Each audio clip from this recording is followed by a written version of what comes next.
मुझे ऐसा लगता है कि बच्चे बहुत स्मार्ट है, क्योंकि जब स्कूल में आपको आंसर नहीं आ रहा होता है ना, तो आप कुछ ना कुछ जुगाड़ लगा के आंसर ढूंढ ही लेते हो। एग्जाम के पहले आप कैलकुलेट करते हो कि ये करूंगा तो पास हो जाऊंगा। मैं स्कूल में हर क्वेश्चन को आंसर करने के लिए जुगाड़ पहले से प्लान करके जाता था। स्कूल में आपको पता है केस स्टडी होती है, इसमें पहले एक आपको पैराग्राफ दिया होता है, पैसेज दिया होता है, उसको आपको पहले पढ़ना होता है, उसके बाद नीचे के क्वेश्चन आंसर करने होते हैं। कसम से मैंने आज तक वो पैराग्राफ कभी पूरा पढ़ा ही नहीं है। मैं हमेशा पहले क्वेश्चन देखता था, फिर क्वेश्चन के हिसाब से आंसर ढूंढता था। जैसे कि अगर क्वेश्चन है व्हाट हैपेंड इन 1987, तो मैं पैसेज में 1987 ढूंढ रहा हूं कि कहां है 1987। हाँ, पैराग्राफ में जहां भी 1987 लिखा होगा उसके आजू बाजू आंसर होगा। और कसम से बोल रहा हूं, जो ऐसा करते हैं ना, सब लोग अग्री करेंगे, इसमें आंसर करेक्ट ही आता है।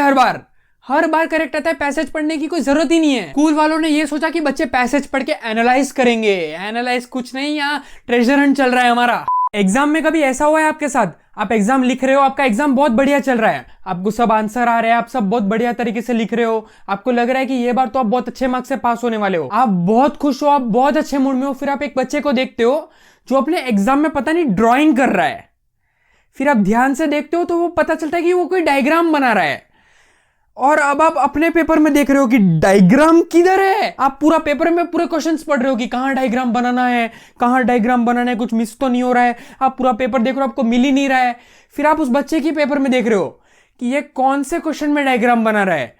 फिर आपको पता चलता है कि इसमें डायग्राम बनाना था। और ये मोमेंट पे जब आपकी फटती है ना, आप पूरे मार्क्स कैलकुलेट करते हो कि आपको कितने आए होंगे, डायग्राम छूट गया तो कितने मार्क्स कटेंगे। आप पेपर में बैठ के ही पेपर के मार्क्स कैलकुलेट कर रहे हो कि कितने आ सकते हैं। हुआ है कभी ऐसा? कमेंट करके बताओ। पता नहीं क्यों, लेकिन एग्जाम के टाइम पे सब कुछ इंटरेस्टिंग लगता है पढ़ाई के अलावा। मतलब बेकार से बेकार चीज इंटरेस्टिंग लगने लगती है। करेला खाने में मजा आने लगता है, बिग बॉस देखने में मजा आने लगता है, ये सब फिर भी ठीक है। दीवार घूरने में भी मुझे मजा आ रहा है। बेसिकली पढ़ाई के अलावा हर चीज में मजा आ रहा है। मैं पढ़ाई कर रहा हूँ, मेरा ध्यान 2 मिनट के लिए दीवार पे जाता है, फिर मैं दीवार को नोटिस करने लगता हूँ कि दीवार में यहाँ से लाइन क्यों है, पानी लीकेज तो नहीं हो रहा कहीं से, अरे रेनोवेशन की बहुत जरूरत है दीवार को। रेनोवेशन के बाद घर में कौन सा पेंट कराएंगे, ये वाला कलर अच्छा नहीं लग रहा। फिर मैं कलर देखने लगता हूँ, कहां चले जाता हूं मुझे पता ही नहीं चलता। और दूसरी ओर हॉलीडेज में लैपटॉप भी बोरिंग लगने लगता है। क्या है ये जिंदगी। मुझे पहले ऐसा लगता था कि क्वेश्चन एंड आंसर बहुत हार्ड है,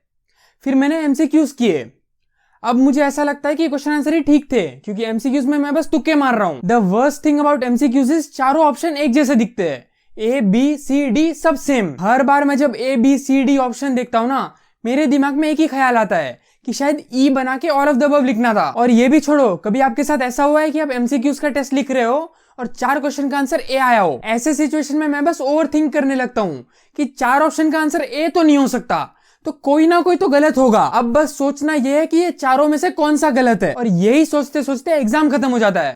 सारे टीचर्स ऐसा बोलते हैं कि पहले इजी वाले क्वेश्चंस करो, जो पहले आपको अच्छे से आ रहे हैं, जो आपको अच्छे से याद है, पहले वो क्वेश्चंस को अटेम्प्ट करो, और जो हार्ड वाले, जो मुश्किल है, जो आपको नहीं आ रहे हैं, उसको बाद में करना। तो मैंने एक बार एग्जाम में ट्राई किया कि मैं पहले इजी वाले क्वेश्चंस करता हूं और हार्ड वाले स्किप कर दूंगा, मैं बाद में करूंगा। तो मैंने वही किया। सबसे पहले जो मुझे इजीली आ रहा था मैंने वही किया, नाम और रोल नंबर। उसके बाद मैंने देखा फर्स्ट वाला इजी था, मैंने कर लिया, सेकंड वाला हार्ड था, मैंने छोड़ दिया, थर्ड वाला इजी था, मैंने कर लिया, फोर्थ वाला इजी था, मैंने कर लिया, फिफ्थ वाला हार्ड था, मैंने छोड़ दिया, और बाकी के मैंने कर लिए इजीली। तो मेरा एग्जाम ना 20 मिनट पहले खत्म हो गया। अब मैं चिल कर रहा हूं, मैं डायग्राम बना रहा हूं, ड्राइंग कर रहा हूं, एंड में चिल कर रहा हूं, दूसरों की शक्ल देख रहा हूं जिसको आंसर नहीं आ रहा है, कुछ दोस्तों की हेल्प कर रहा हूं, सब कर रहा हूं, और मैं ऐसा आराम से बैठा हूं पेपर में, और मेरा मूड बहुत खुश है। मुझे पता है कि मैं बहुत अच्छे मार्क्स से पास होने वाला हूं।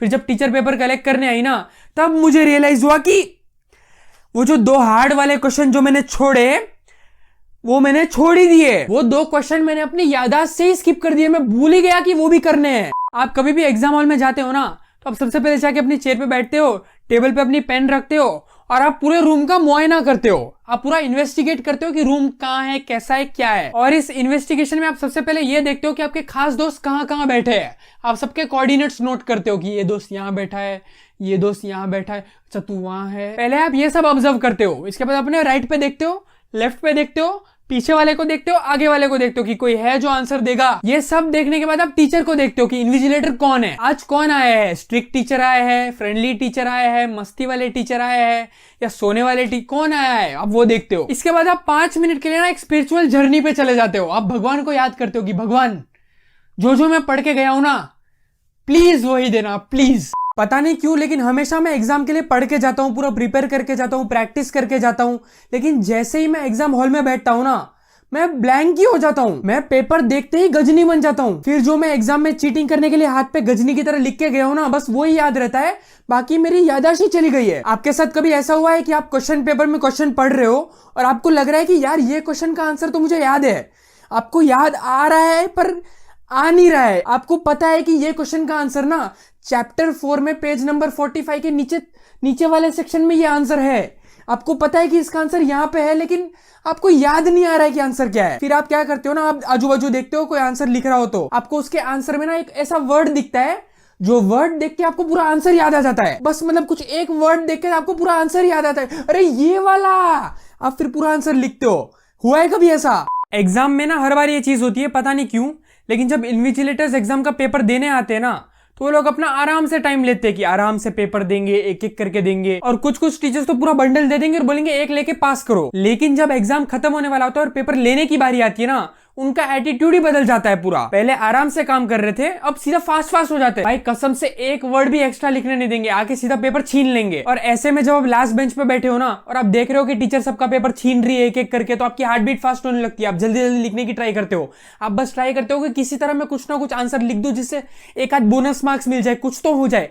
कुछ तो तुमको आंसर आता भी नहीं है, तुम फिर भी कुछ ना कुछ लिख रहे हो ताकि कुछ तो मार्क्स मिल जाए। मुझे ना एग्जाम के टाइम पे वो बच्चे बिल्कुल नहीं पसंद जो एग्जाम शुरू होने के 5 मिनट पहले बुक खोल के पढ़ाई करते रहते हैं। और ज्यादा गुस्सा तब आता है ना जब वो लोग लाउडली रिवाइज करते हैं सबके सामने जोर जोर से। और हद तो तब हो जाती है जब वो लोग रिविजन में तुमको भी इन्वॉल्व करते हैं, जोर जोर से पढ़ेंगे डेफिनेशन और बोलेंगे पता है ना इसका मतलब।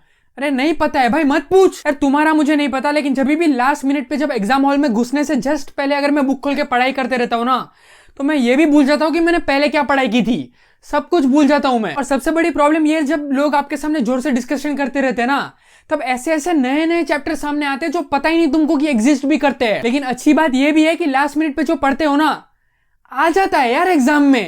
अभी ना मेरी एग्जाम थी और मैं हर बार की तरह लास्ट मिनट पे ही रिवीजन करके गया था, लास्ट मिनट पे पूरी पढ़ाई करके गया था। तो मैंने पहले इजी चैप्टर करे, फिर हार्ड चैप्टर करे। तो ऐसे में क्या हुआ ना, 2 चैप्टर ऐसे थे जो मुझे लगा कि यहां से तो नहीं आएगा, मतलब इसमें से क्वेश्चन नहीं आएगा, तो मैंने वो स्किप कर दिए। पता नहीं ये बात टीचर को कैसे पता चल गई, क्योंकि टीचर ने ना वहीं से क्वेश्चन दिए, सिर्फ वहीं से क्वेश्चन दिए।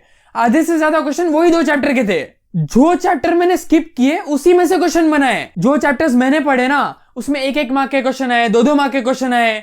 लेकिन जो मैंने स्किप किए उसमें 15 मार्क का क्वेश्चन स्किप किया, उसमें 15 मार्क का। ऊपर से एग्जाम के पहले टीचर ने ही बोला था this is not an important chapter. अरे तो 15 मार्क का क्वेश्चन क्यों दिया यार? दुख होता है यार, पहले पता होता तो मैं सिर्फ वही चैप्टर पढ़ के जाता, पूरा पढ़ने की मेहनत ही नहीं करता। यार मेरे को समझ में नहीं आता कि तुम लोग चीटिंग कैसे कर लेते हो एग्जाम में।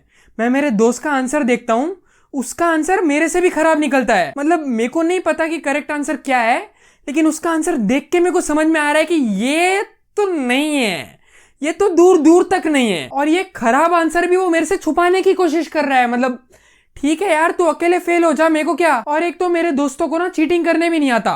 वो लोग एग्जाम में इतना शांति से बोलते हैं ना कि दूसरे हॉल में आवाज जाती है, सबके सब लाउड स्पीकर है। और फिर जब इशारों में बात करने की बारी आती है ना, तो उनका दम शराब शुरू हो जाता है। समझ नहीं आता कौन सा क्वेश्चन पूछ रहा है, मैं क्या आंसर दूं। यहाँ सब लोग आंसर लिख रहे हैं और हमारा दम शराब चल रहा है कि भाई ओल्ड न्यू, हिंदी इंग्लिश। और मेरे को ये भी समझ में नहीं आता, जब मुझे पता है कि मैंने पढ़ाई नहीं की है, मुझे पता है कि तूने पढ़ाई नहीं की है, तो चीटिंग करके क्या उखाड़ लेंगे हम। जब हम दोनों ने पढ़ाई नहीं की है तो फेल तो दोनों होने ही वाले हैं। दुनिया की सारी खुशियां एक तरफ और एग्जाम खत्म होने की खुशी एक तरफ। देखो मुझे पता है कि मेरे पेपर बहुत खराब गए, हो सकता है कि ये बार मैं फेल भी हो जाऊं, लेकिन एग्जाम तो खत्म हो गया ना। भले मैं फेल होने वाला हूं, लेकिन स्ट्रेस तो खत्म हुआ। लास्ट एग्जाम लिख के जब आप घर आते हो ना, तो सबसे पहले आप एक ही चीज करते हो, आप अपने सारे वो स्क्रीनशॉट्स डिलीट करते हो जो आपने पढ़ाई के लिए लिए थे, कि भाई ये मनुष्यत फोन में चाहिए ही नहीं।